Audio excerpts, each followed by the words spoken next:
संध्याकाळला जेव्हा येणार नव्हता. मला जरा काम आहे काका, मी तर नाही येणार. अरे कसलं काम, चल की फुकट जेवण द्यायला लागला येऊ खाऊन. नाही नको काका, जाऊन या तुम्ही दोघं. ए तुमचं तुम्ही बघा काय करायचं ते, येतो मी.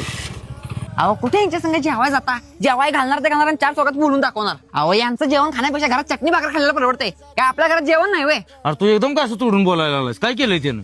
अहो काय सांगायचं त्यांच्याबद्दल, सांगाल तेवढं कमीच आहे. अहो तुमच्या माघारचं तुमची एवढी माफा काढतोय, काय सांगू तुम्हाला. उगाच तुमचा मित्र आहे म्हणून तुम्हाला काय सांगत नाही, पण आता काय. अरे पण असं काय म्हणाल तर? अहो तुम्हाला म्हणाल तर एवढा मोठा झाला धगरुडा, तरी अजून माझ्याकडनं पैसे मागतोय. उगाच माझा मित्र आहे म्हणून मी कामावर ठेवले, त्याला कोण कामावर पण घेतला नसता. काय माझ्याबद्दल असं म्हणत होता? अहो आता काय बोलायचं काका, राहून दे सोडा. आपलेच गद्दार आहेत हो, त्यामुळे आपली लोक मागाय.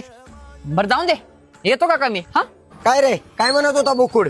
काय म्हणणार आहे, तू बोललास तसंच की.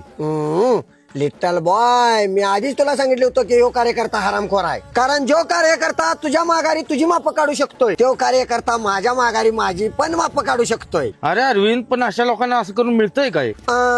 काय मिळतंय म्हणजे आपल्या दोघांचा आता बिझनेस फार्मात चाललाय. मग आपल्या दोघांच्या मध्ये फूट पाडायची म्हणजे आपण एकमेकापासून लांब होणार आणि असल्या गोष्टींचं काम होणार. म्हणून आयुष्यामध्ये जर मोठं व्हायचं असेल तर बगळ्यागत आपल्या देहावरती टपून राहायचं, आणि जर आयुष्यामध्ये मैत्री टिकवायची असेल तर असल्या कान भरणाऱ्यांच्या पासून जपून राहायचं.